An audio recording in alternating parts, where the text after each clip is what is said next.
নির্বাচন বর্জন অসহযোগ আন্দোলনের পক্ষে গ্রেফতারকৃত নেতাকর্মীদের মুক্তির দাবিতে আগামী 6 জানুয়ারি সকাল 6টা থেকে 8 জানুয়ারি সকাল 6টা পর্যন্ত 48 ঘন্টার হরতাল কর্মসূচি ঘোষণা করেছে বিএনপি। বৃহস্পতিবার বিকেলে এক জরুরি ভার্চুয়াল সংবাদ সম্মেলনে এই ঘোষণা দেন দলের সিনিয়র যুগ্ম মহাসচিব রুহুল কবির রিজভী। একই সঙ্গে আগামীকাল শুক্রবার ঢাকাসহ সারা দেশে মিছিল ও গণসংযোগ করবে দলটি। দুপুরের এক ভার্চুয়াল সংবাদ সম্মেলনে এ ঘোষণা দেন রিজভী।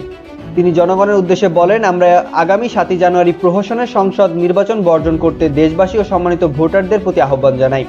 তিনি বলেন, একতরফা নির্বাচনে সরকার নিজেরা পরিকল্পিতভাবে সহিংসতা ঘটিয়ে বিএনপি ও বিরোধী দলীয় নেতাকর্মীদের উপর দোষ চাপাচ্ছে। গণতন্ত্র মঞ্চ ও গণ অধিকার পরিষদের কর্মসূচিতে ক্ষমতাসীন দলের নেতাকর্মীরা হামলা করছে। আমি এসব ঘটনার তীব্র নিন্দা ও প্রতিবাদ জানাচ্ছি। গত 28 অক্টোবর নয়াপল্টনে বিএনপির মহাসমাবেশ পণ্ড হওয়ার পর 29 অক্টোবর থেকে দলটি 4 দফা হরতাল ও 13 দফা অবরোধ কর্মসূচি পালন করে। এরপর লিফলেট বিতরণ ও গণসংযোগ কর্মসূচি দিয়ে আসছে দলটি। এরই ধারাবাহিকতায় নতুন করে এসব কর্মসূচি ঘোষণা দিল বিএনপি।